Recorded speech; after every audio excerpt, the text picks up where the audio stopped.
Hey, we're back with a video. It's been a little while, but life happens.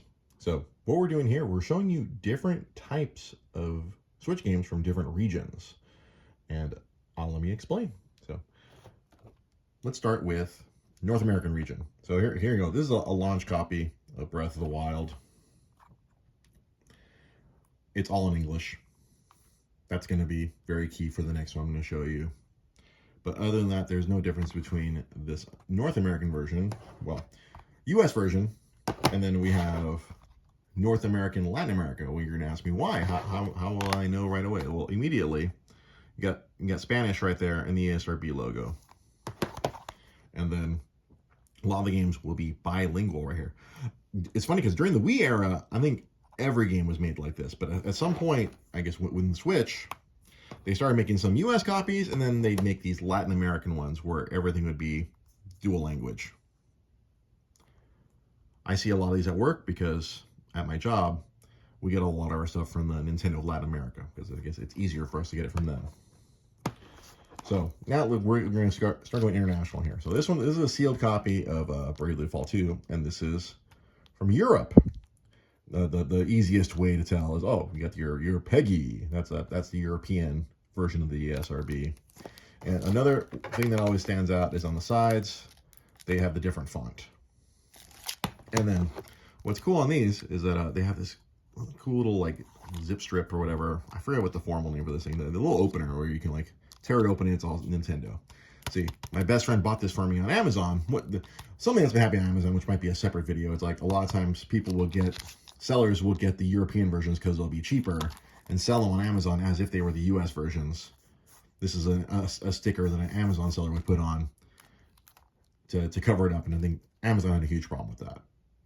But there you go. This is your European one. A lot of big markers on that.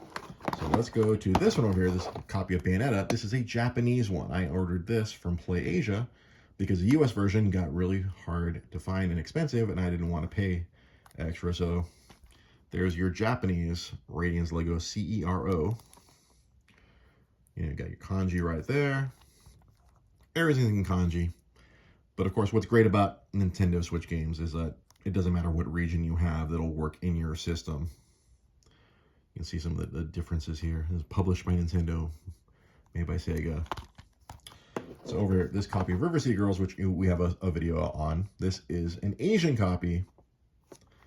I guess I don't want to say China, but that's the primary region where this is released. But they are considered Asian copies. A lot of times these are also very minimalist. But different rating logo.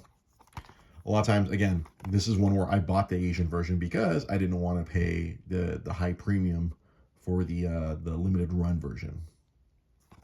And last, we're gonna look at my Final Fantasy collection here. This is also another Asian version, but Square Enix, for their last few Asian versions that they've been releasing, they are very deliberately trying to make it look like the US version. Even going as far as using the same font. And basically the only thing missing, I mean, everything's in English. Square knew that this game was going to sell, or Square of Asia knew this was going to sell to Americans like me. So they try to make everything match up as if it were a US version. That way, American customers wouldn't know the difference, or they wouldn't be offended. A lot of people get like, oh, I don't want a copy that has a whole bunch of foreign language on it. I hear that from the customer service at work all the time. There's people who get mad when they get a bilingual game. But yeah, the Square Enix Asia has been deliberately making these look just like the American versions. That way, people who want to import will buy them more easily. Man, seriously, you can just see the immediate difference. They deliberately made it just like this one. Just the only thing missing, ESRB. That's the only, your big telltale marker. And then I guess maybe a lot of American consumers might be naive enough to, or ignorant enough to not notice that the ESRB logo is missing. But there you go. How to tell what region your game is from. There's many different regions. I don't know how I'm going to title this video. Regional differences on Switch games. Whatever. I don't know. hit the subscribe button. I'm going to try to keep making more videos as time allows. I'm a dad, and I have a full-time job. I try to make this stuff. We'll see what happens. Okay, bye-bye.